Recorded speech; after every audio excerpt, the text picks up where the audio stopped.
51, recorded November 7th, 2022. Hello, everybody. Welcome to this episode of Don't Panic, the technology podcast on Gadgets, the Internet, and You. I'm Sean Jennings, joined by two guys who are less than three guys, but more than one guy. It's Stan Miller and Colby Rabideau. Good evening, gentlemen. Hello, What's up? Sean. What's going on? I have to be honest with you. I actually did think about what clever thing I was going to say at the opening of the show, and there's little interesting about today.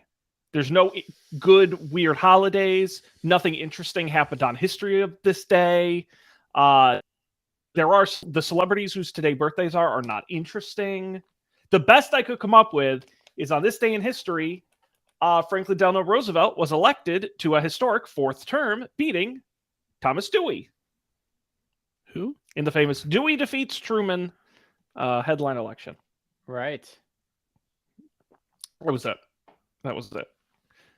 And also, I kid you not, it is National Canine Lymphoma Awareness Day, and I could not make a joke about dog cancer, so I just left that one there. Not acceptable. Not this classy kind of show we're doing. Who makes those holidays? Who does that? I have a feeling it's one of those things to a local politician. They'll declare it whatever you want. You know, it's like, I remember a couple years ago, there was a massive debate. This was back when I get the New York news stations, but New York had a big debate over the state snack. Because at one point it was the potato chip, which was invented in Saratoga, New York. But it was at Chobani was planning to build a big yogurt factory in New York, but wouldn't do it unless this is true, wouldn't do it unless they declared yogurt the state snack in New York. Like the stupidest, most petty thing. And there was like, and I don't actually, now I'm curious what the New York state snack is. If Yogurt's a terrible snack. Oh, there you go. I love yogurt, but it doesn't beg snackability, except for Go-Gurt. Sure, that's true. Why does New York have a state snack? Oh, look, for students learning how government works by figuring out why New York has a state snack.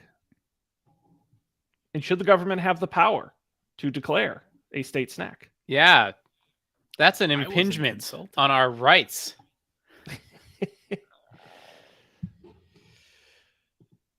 What is the Massachusetts state snack? It is I know the state muffin is the cranberry muffin. I don't know if we have a state snack or not. How can you have a state muffin and not have a state snack? Oh, the Boston cream donut, apparently. That tracks. But there's some disagreement here on the internet. Wikipedia, list of U.S. state foods. All right, let's go down to Massachusetts. I find this stuff. So we don't have a state snack. We have a state muffin, a state bean, the baked, a state cookie, the chocolate chip cookie, wholly unoriginal. And the state donut is the Boston cream donut, the state dessert, the Boston cream pie. That makes sense. And Dan, you'll appreciate this. The Washington state vegetable is the Walla Walla sweet onion. Love me some Walla Walla sweet. I love saying Walla Walla.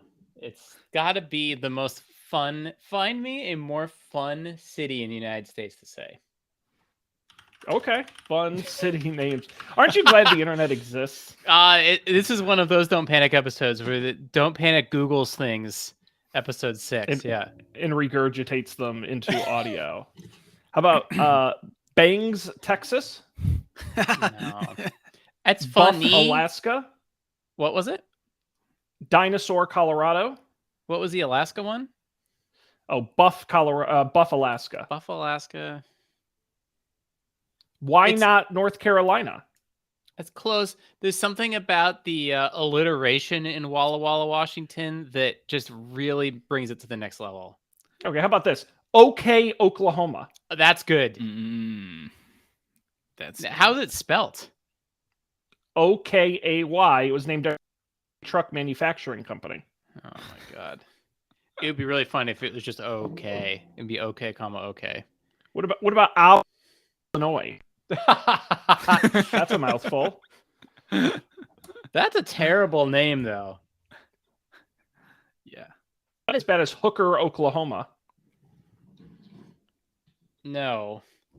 God, what is Hooker? Does it say where that comes from? Hooker? No, it did not. Not in the article I was reading. Oh no, I'm sorry. It does say here. It was a guy's nickname. John Hooker Threckhold, a ranch foreman. That's fair. There wasn't there a early American patriot or something. The last name of Hooker. Not unreasonable. At a certain point, though, you got to change. You got to vote to change your town name. Unless maybe they're leaning into it. Maybe this is like the red light district of where was of Illinois? Where is Hooker? That would be Hooker, Oklahoma. Oklahoma. They got OK and Hooker in Oklahoma. Man, it's an OK Hooker. Hooker. Okay. I also think. Did I tell you about some of the funny Washington states? These aren't necessarily cities or anything, but like Disappointment Pass and things like that. Funny Washington state place names. New Googling on Don't Panic. It never gets old. Hump Tulips, that's pretty good. Hump Tulips. Oh yeah, Welcome Washington, Index Washington, Startup Washington, Vader Washington. There are some good ones, but some of the place names. Oh yeah, Mount Despair. Here we go. Mount Despair. Washington State's bummer place names ranked. Excellent article. Desolation Peak, Poison Lake, Mount Terror, Mount Despair, Damnation Peak, Massacre Bay. I've been to Massacre Bay. Victim Island. Obstruction Island. Obstruction Island is kind of a bummer. It's got nothing on Victim Island, though. Victim Island. And that's a reality show I would watch. Useless Bay. Oh, yeah. Charles Wilkes noted this bay offered no protection for vessels. Apparently, it's only used for a bay. Useless Bay. Point to no point. Yeah, this is good. I really love these sarcastic Washington place names. Oh yeah, Poo Poo Point. It's a really good hike at Poo Poo Point. And every time I say it, I have to not giggle because people do mention that place all the time. They ran out of all the normal place names by the time they got to you. I haven't been to Point No Point though. I got to take a picture next to that sign. Definitely. Colby, I've got to ask you.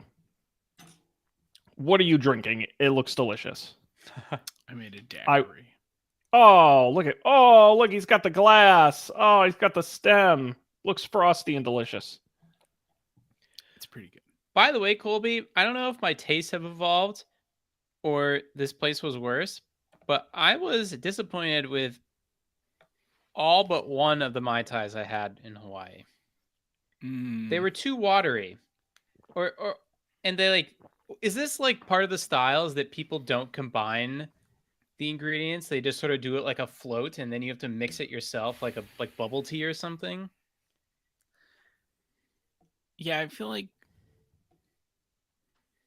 I wasn't impressed with the like craftsmanship of the Mai Tais we had in Hawaii, especially for the $20 cost. Maybe it was $18 at the time, but it was still a lot. Yeah, I don't know. I mean, I've only really ever had Mai Tais in Hawaii. Oh. Well, I can make a really good Mai Tai. I think my Mai Tais turn out better than the Hawaii Mai Tais. So nice. Next time. All right. Sounds good. I will say, though, I do have to jump in favor of the mediocre Mai Tai because I've had a lot of mediocre. I like a mediocre Mai Tai. Like, there's some drinks I will get pissed off if it's mediocre. A mediocre Mai Tai is like just fruity enough where I'm like, it's a pre-made syrup or whatever, and it's not very, but you know what? I drink them so rarely. If I'm on a beach, I tend to let it go. Here's the thing, though, Sean, and this is what I was realizing while I was sitting on the beach drinking a mediocre Mai Tai, is for the same price, you can get one of those like blended rum, coconut, banana True. brain blasters. And that shit is delicious, no matter how shitty they make it. Did you remember the place we stayed at? The fancy place we stayed at had a drink that was like, it was like a coconut mojito or something. Oh, like a frozen coconut mojito, which sounded insane, but I still think about it. It was so good. Yeah. So good. So minty, so coconutty. See, like a margarita, a mediocre to bad margarita will piss me off. Like that's what will not stand because I don't like a Mai Tai has a lot of fresh ingredients you theoretically would need. Like it's not easy to make a decent, like even like chain restaurant margarita is not that hard to make. So when I get like a crappy one, that really infuriates me. Yes. Sure. All you have to do is juice the lime. Just juice the lime. You know, especially when it's like an old mix that's been sitting out and they put barely any alcohol in it. And, oh, yeah, that bums me out. For shame. Now I want a margarita. Don't worry, Next on the Colby. list. Your drink's still really good, I'm sure. I'll be right back. We see the blender going in the background. Yeah, I was looking. I talked about this on the show last week. I'm going to Vegas next week, and there is right near the hotel I'm staying at. There is opened a extraordinarily high end tequila bar that Cool. specializes in tequila drinks. And I was like, man, alcohols like that I haven't spent a lot of time with. Tequila seems like, but they were like minimum $50 drink type place. Like when I say high end, I'm not joking around. Does it come with a steak? But listen, they're not even like big glasses of alcohol. They're like the little glasses, but it's like the finest, like we flew it in from Mexico this morning type tequila. Like they're absolutely crazy. I'm gonna do it, but I did for a second. I'm like, what's the most expensive drink in my life I've ever purchased? And could I tell if I a cocktail, could I really tell the difference? Colby and I have had $50 cocktails. I was gonna say the only time the most expensive drinks I've ever had was at that place, the Aviary in New York Aviary, that yeah. we went to, which the drinks were, I mean, they were good, but they did come in like each of them came in like a Rube Goldberg like contraption. Oh, there's a show that went with it. Yeah, like it was a whole Very much so, yeah. a whole thing. Yeah, if it comes in like a collector's glass, I can get, Well, you didn't get to keep the contraption, but like it was a contraption. It was like an amusement park ride. What a place. The view is nice. Was nice. I think you should go, Sean, for the sake of the show. I think so too. You don't know. You might really appreciate the difference between a $50 cocktail and an $18 I was trying to think- one. I don't think I've ever spent more than $20 on my life. That's probably the most I've ever spent. So now would be the time. Yeah. Okay. You just I'm gotta curious. rope a customer in, Well, that's what it is. I gotta get somebody to like anyone and write it off on their expense report. Like, sure. Yeah. gotta work my way. And by the way, this is not being recorded or anything. Me admitting to business crimes. No, that's the you got vendors, right? People Oh, at this conference absolutely. want to sell you stuff. No, actually, they don't. They really don't. They don't? These are guys who build decks for a living. They don't get what I do. Got it. There's no you, by the way- there's not a single. I'm just trying to help you out here, Sean. There's not a single I know other you are. company there who's like who buys No. stuff from you or no. No, absolutely not. Do you know what I do at these trade shows? Like what I spend my Are during the you day doing? out on the street spinning one of the signs? Honestly, that'd be more useful. I'm vacuuming, Okay. picking Okay. up lunch. I am basically an assistant gopher, exchanging drill batteries. That's basically my job at these shows is just to handle that stuff so the sales guys can sell. I am so unimportant. So you got I get it. So you got to get one of the sales guys to take you out to one of the clients' meet and greets after the thing. And I have done that. That's how I go to the really expensive restaurants. Right. Is I go, oh, hey, where are you guys going? Can I tag along? Yeah. Yeah, that's great. And actually, we pissed. It ended up being fine, but like we totally ignored the customer and just like had a blast. Just the company guys, they were so mad at us, and thankfully we made it okay in the end. But the whole time they were bummers. We just totally ignored them. Not very nice of us. Sounds like a them problem. Well, you know, they should have been cooler and more exciting. I think the whole time they wanted to go to a better party. We were lame. Excellent. What else is hot here? I think I told everyone before the show, but I finally got my keyboard that I referenced last show off delayed and misconfigured. So I'm undertaking an arts and craft project while we look at tech news, slowly pulling off all the keys and then slowly replacing them. Now, do you know what order they go back in? Yes, because I am putting them in front of me in the order that they came out. Just put it back alphabetically. It's the and same thing. I took a photo beforehand just to make sure I wouldn't screw it up. Very smart. Very smart. Yes, because I've screwed it up before.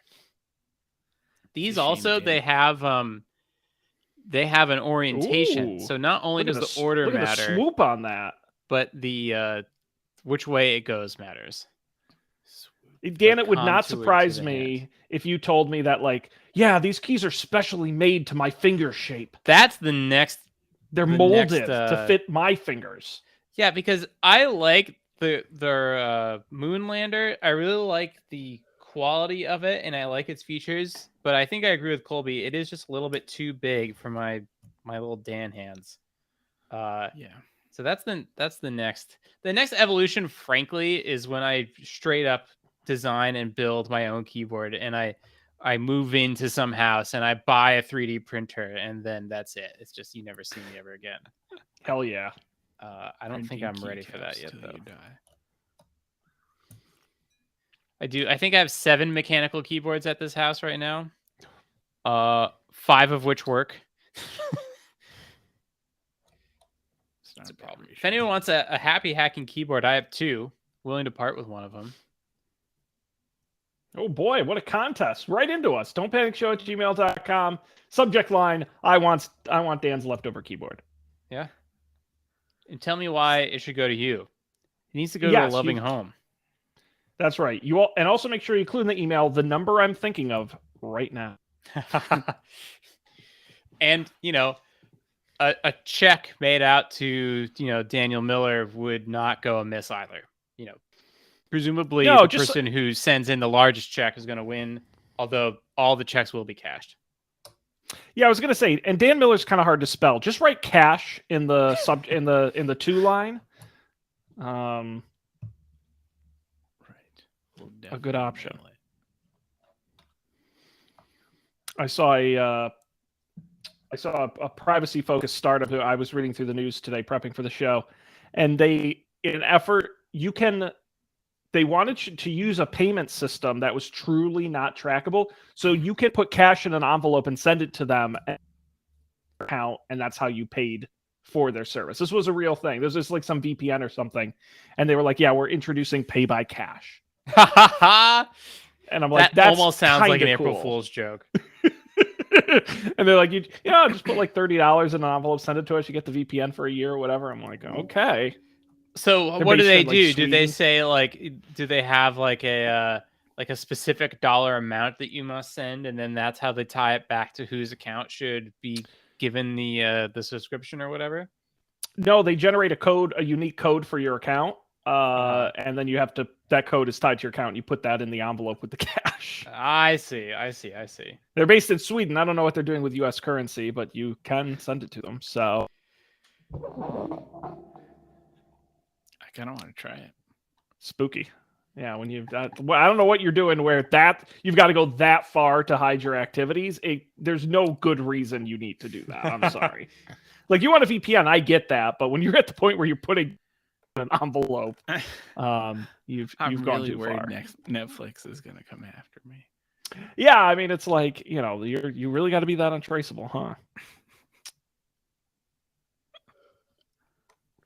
Well, they're the it's a similar kind of person to the Doomsday Prepper cosplayer. There's like the person who just enjoys being as anonymous as possible. It's like a fun hobby, like keyboards, except they're like, oh yeah, I run like a Linux distro on my laptop and it doesn't even save anything to the hard drive. And every time I restart it, everything gets deleted. And it runs only free software drivers because I need to know everything that's happening in this thing. And I use only burner email accounts. Like that's totally a thing.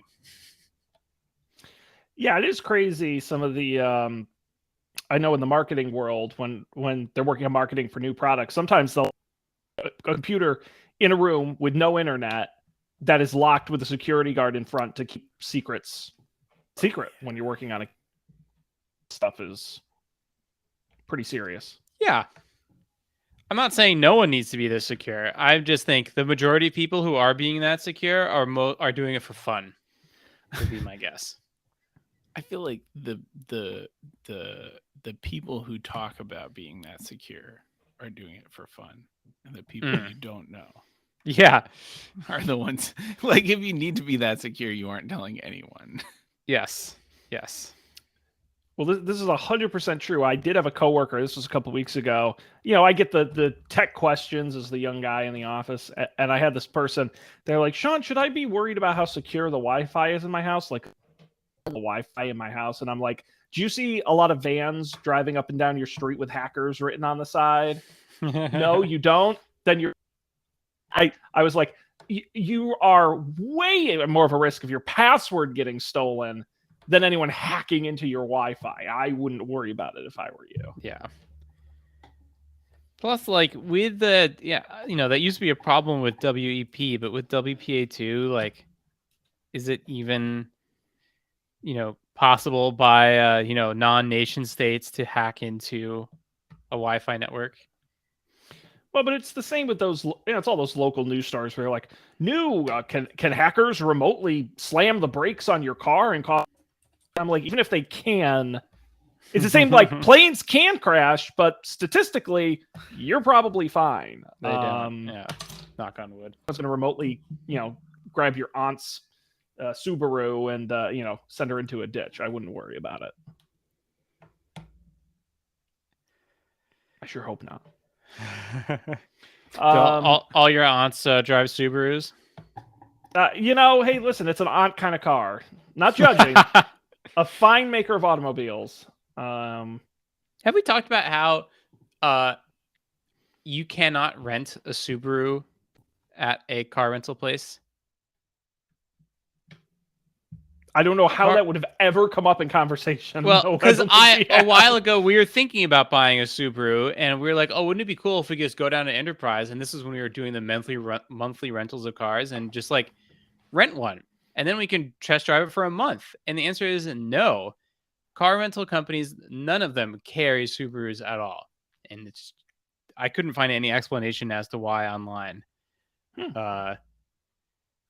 But it doesn't really make sense unless it's all BS. And I didn't end up pursuing this, but like supposedly Subarus are very reliable, especially in like, wet, snowy climates, right? So you'd think that if you were, I would think if I were a car rental company, reliability is the number one thing I care about. And I want to be making as few repairs and have the car make as much money for me as possible. Maybe Subarus are actually unreliable. And this is all like a great trick played on us by the Subaru marketing folks. The rental guys know something you don't.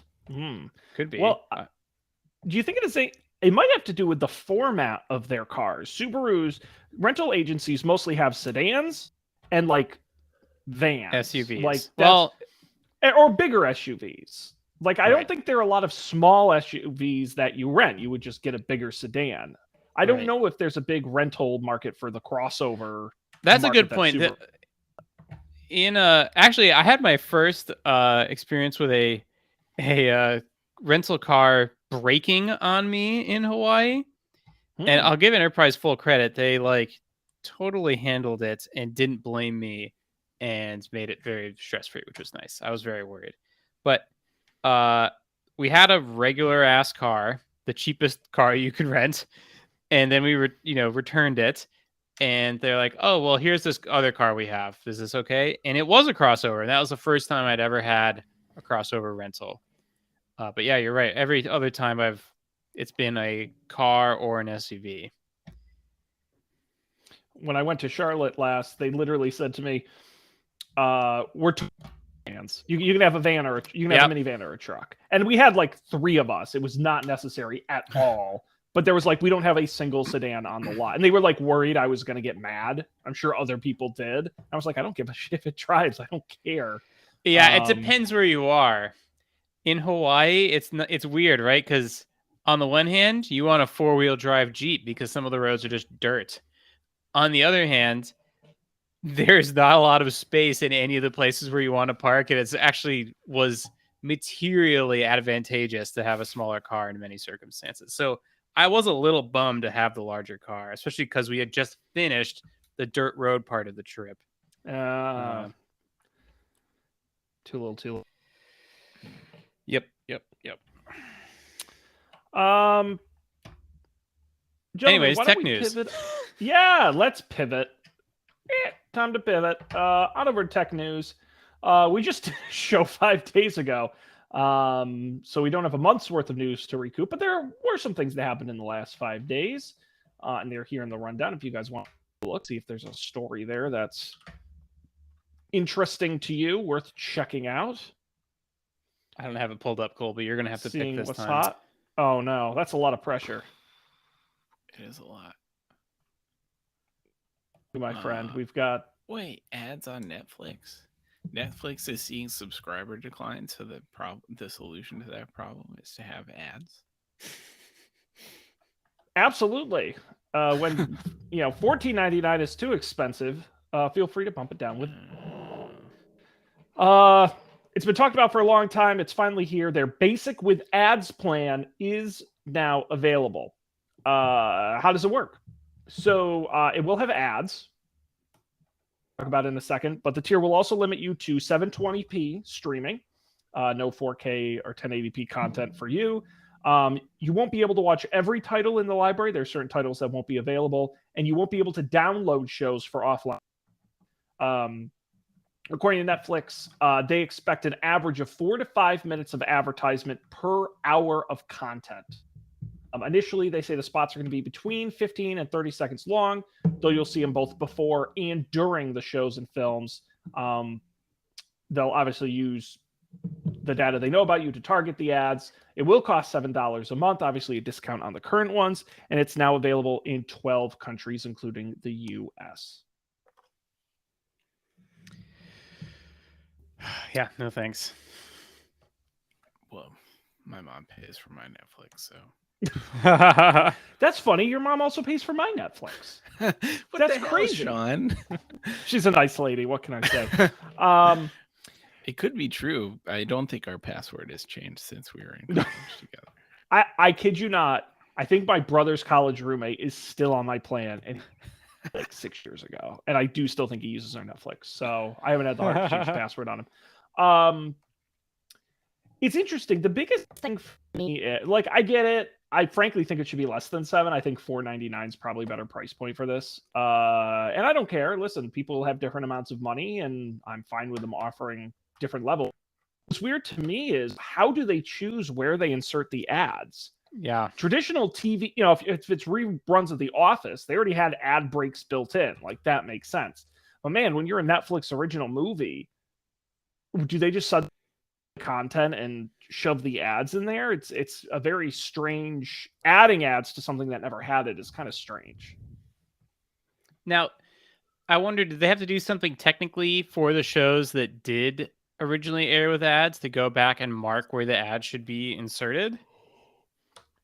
I would think so. I mean, that would be rather than do it algorithmically. That's it would be smart to manually tag them. But I wonder, is that like, you know, when the when back in the day when the I don't know, is this how it worked actually? When the TV shows tapes would arrive at the local station, I guess that was never really the case, because by the time we had TV shows, it was your own station. Yeah, never mind.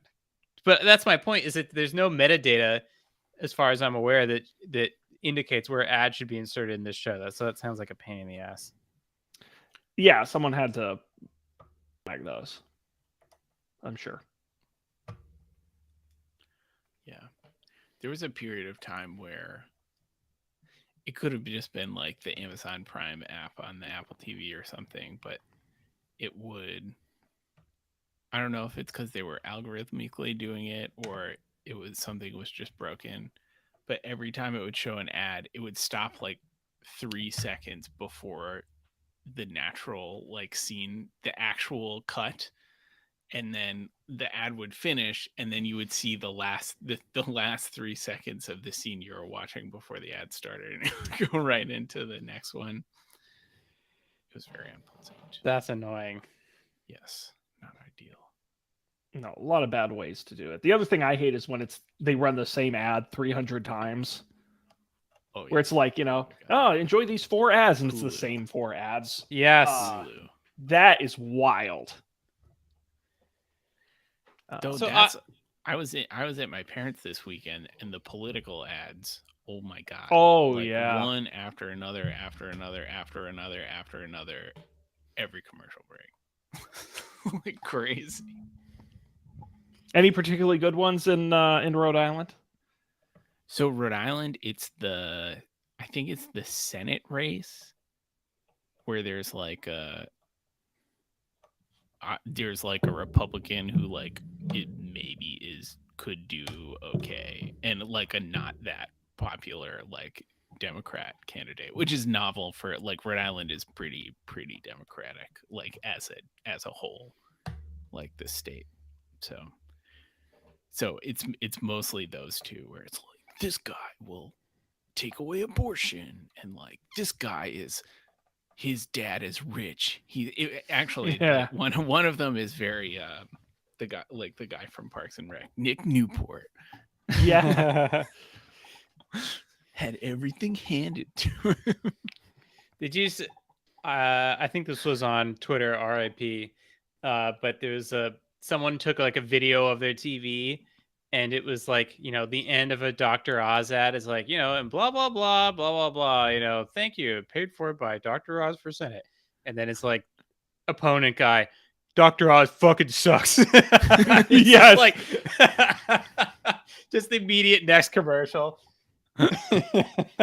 What did it say? It wasn't Dr. Oz fucking sucks, but it was like basically that. It was No, like, it was literally Dr. Oz sucks. Like that was that's what it the was. line, because that was Fetterman's ad. It was just some like blue collar guy. He's like, Dr. Oz sucks. Yeah, that was great. I've been getting, you know, I live in Massachusetts, not really any competitive races here. So I've been getting these ads from a group called Citizens for Sanity. I don't know if you've seen this.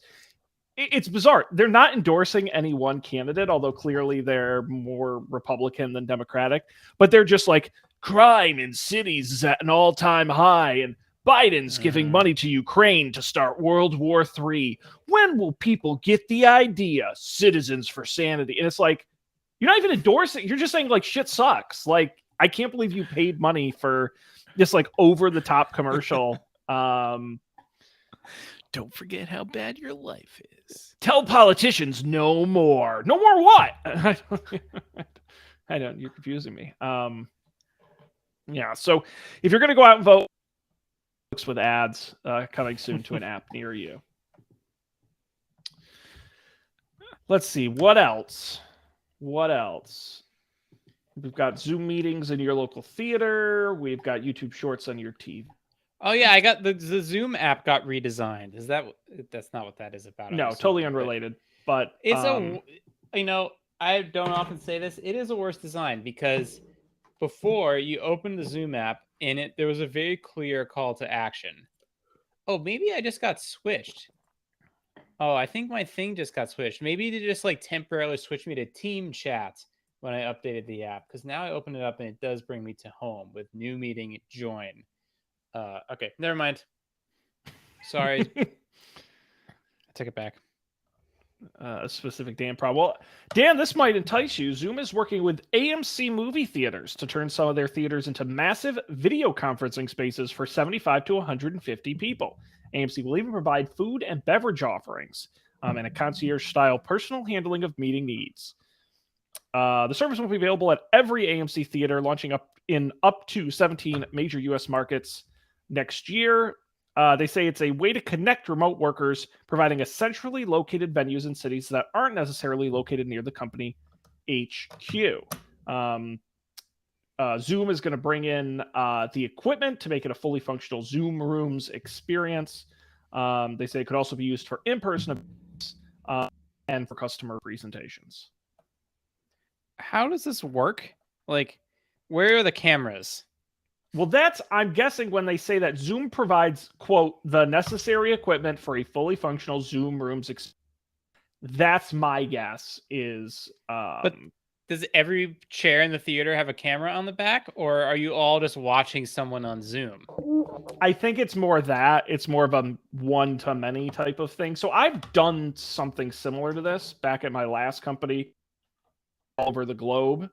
And what they would do is when they would do like a big presentation from headquarters in Saudi Arabia, they would like bring in a crew with like a satellite feed, and they'd get like 50 of us in a room at like 4 a.m, which was crazy. We all had to go to the office at like a stupid early hour. The whole point of us was the guy at the beginning be like, and now it was like The Office. It was like that bit in The Office where they do the remote viewing parts. Like, and let's say to the people in Shanghai, and then everyone would wave to the camera, and let's say hello to the people in Houston, and we would all wave. And that was the extent of it, but that was sort of that simulcast experience. And I'm like, okay, that kind of, if you're based in Austin, but you have a bunch of people in New York City, it might make sense to rent out a theater for a day for a team building, all hands kind of thing. Yeah. I don't know. I actually don't think it's the stupidest idea I've ever heard. I will give them credit. Definitely and a good way not. for theaters to get some business going. I would love to eat popcorn at a long meeting. That's true. You know, this is... I love... It should Twitter implode, which probably will. I'm going to be very bummed because my list of faves on Twitter I just read back through and I just laugh. Like, there's so much great stuff. But one of my favorites that I never forget is the time Colby movie theater and got a giant beer.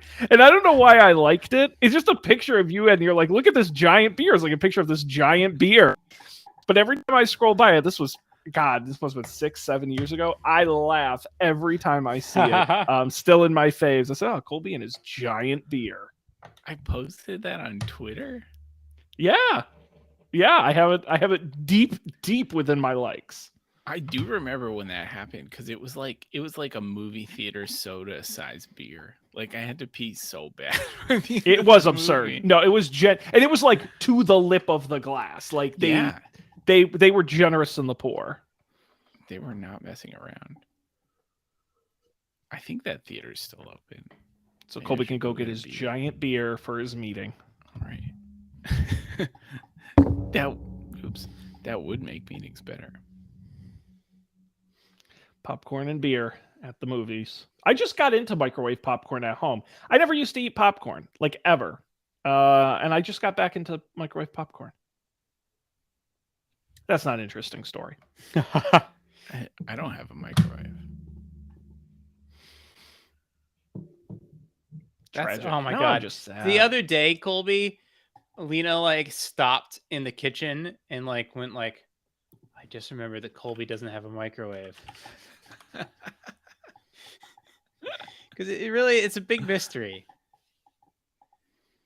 And I know what you're gonna say. You just use the stove, put it in the pot, blah blah blah.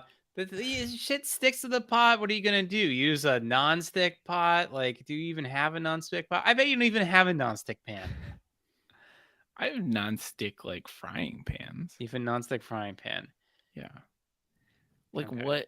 Now, what if you got like a big thing of like like an Indian rice dish, right? And it's voluminous. You're gonna put that in a frying pan and just like stir the rice around in the frying pan. Yeah, that's what I do. Dan, That's Dan is genuinely being, what hang I on, do. I gotta tell you, Dan's being really harsh on Colby right now. Like, I gotta jump in here. Like, you're like, what? Are you crazy? It does seem Come on. crazy. I don't know. It's just well, now there's no room. There's no room for a microwave. We I have know. a giant toaster oven. Dan, I don't know if you were here for this, but we upgraded our toaster oven to an even bigger toaster oven. And now Wow. we almost exclusively use the toaster oven instead of the actual oven. Even for baking. Yeah. Wow. And it's smart. We It's got cooked, an we app. cooked, Laura cooked a chicken in there the other day. A Shit, whole dog. chicken. It's no joke. So listen, when you live the Colby lifestyle, everything is easy, okay? You know, That's microwave's true. too fast. He's not in a rush. He's got nowhere Colby's to on be. island time, baby. That's right. He's on toaster oven time. Title. Well, I had Mount Terror as the title, but now I'm going to write that one Toaster down oven too. time is better.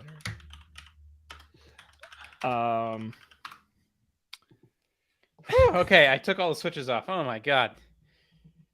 Well, now you got to put them all back on. Yeah. I think Oh, that'll no. be easier though. Any other stories you want to discuss, or should we move on to picks? Let's move on to picks. Oh no, I had a Um, pick last week and now I can't remember what it was. Well, we'll put you last, Dan, so you got a few minutes to see if you can remember. Picks, it's part of the show where each of us want to bring something we want to share with the world. Colby, why don't you go first? What are you watching? Andor, the new Star Wars show on Disney Plus. It's really good. It's a good show. My dad watched the first episode and he was like, I didn't like it. It wasn't Star Wars enough. And I think by that he meant none of the characters are in the movies really, except the one guy. But it's like, in contrast to Obi-Wan Kenobi, which had Star Wars people in it, it's a great show, actual good show. It's like very, like that all of the character, like there are tons of characters that like pop up. Like all of the people that speak have like at least a little bit of like depth to them. It's very interesting. There's a lot of characters who are a part of the Empire, and there's a lot of like corporate intrigue in their storylines. It's pretty great. My So- ears are perked. That sounds right up my alley. I think you'd like it. I'm it's amazed exciting. that this show is doing well and that the new Game of Thrones show is doing well. But I'm pleasantly surprised. Yeah, it's great. Very cool. It's Andor not on even Disney done yet. Plus. I think there's more. There's more of it. Yeah, I Still haven't good. really dug too much of the Disney Plus Star Wars. I have to check it out. It seems the reviews seem pretty darn positive. It's like I enjoyed The Mandalorian as much as anyone, but this is a much more like mentally stimulating show than The Mandalorian. Makes sense. Alrighty. I will go next here. I hate phone cases. I hate them. I had a naked phone for many, many years. And then I kept breaking them. So I finally acquiesced. And now that it's a phone, they get mad if I keep breaking them. I didn't have much of a choice. I had a case on it before that I liked, but after a year, I'm kind of dirty and kind of busted. So I just recently bought the OtterBox Prefix series clear case. I trying thinnest, lightest case I can get my hands on because of how much I don't like them. And it slots onto my iPhone 12. Great. It's nice and thin. It's got a kind of a cushy border, which really helps on the, if it drops it on the corner, but it's clear on the back. So you can see that beautiful blue color.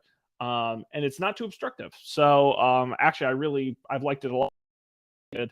And it's also pretty reasonably priced at $35, which I don't think is too wild. So if you're looking for a phone case, but you hate phone cases, OtterBox Prefix is my pick. And Dan, I'm annoyed because this was going to be my pick this week. Oh, So you really? scooped me. You scooped me, bud. What do you got? Tell the people. Yeah, so I'm picking an app called Flighty, which I think is an iOS only app, and it's like Parcel is to tracking things on iOS, as Flighty is to flights. So it's like one place where it doesn't matter if it's American or Delta, you can put all your flights in here. And I tried this a while ago and I was like super not impressed. I was like, whatever, like this isn't helping me really at all. The thing I actually used to use it for was when I was picking someone up from the airport, I would put their flight in here and then it was easier because then it's not in my like Delta app. I can't just open up my Delta app and see someone else's flight. You can do that with Flighty. It's cool for that.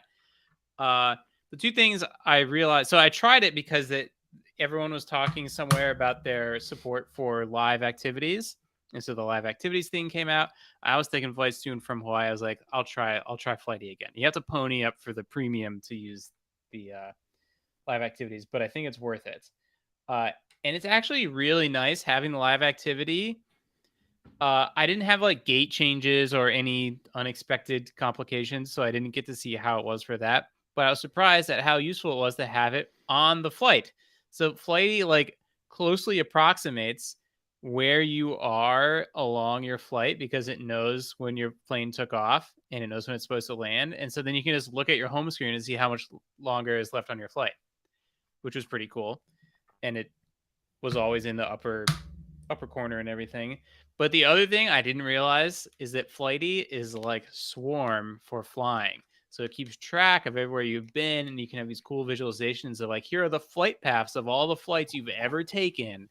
Let's do a year in review. And then I was sold. I was like, okay, I'd have no regrets about ponying up for the premium version of this now. Nice. Sorry, Sean. No, hey, well, listen, you didn't just scoop me, Colby. You want to tell them the bad news? I picked this many moons ago. Oh, no. I didn't check. It was episode 265, January Wow. 29th, 2020. Wow. Hang on. Pre-COVID. Oh, okay. Wow. So we've all basically picked this app then. Well, I haven't used it very long, so it's pretty new to me. So Colby's he's on the forefront. Yeah. He is. I would say no, Dan. I'm excited for my trip with the live activities. Like I'm just begging every app. Like it's the most I've been excited for an iOS feature in a while, and doing it at the moment, especially for like sports scores and stuff. I'm like, I'd really like more. Like I was surprised the ESPN app hasn't really gotten up. I'm definitely excited to try it. So if you want to hear Colby's review, go check out episode 265.